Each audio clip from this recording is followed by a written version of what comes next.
Hello, welcome guys. Today in this video, I'm going to show you how to make Windows Media Player your default player. So guys, if you want to make Windows Media Player your default player, so very easy. First click on Start. After click on Control Panel.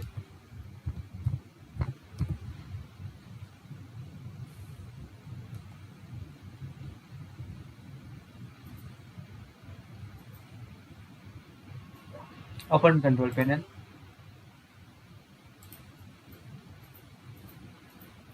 After click on Default Programs.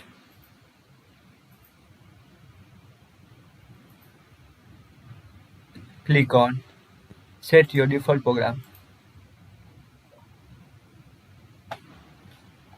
And here, choose default apps.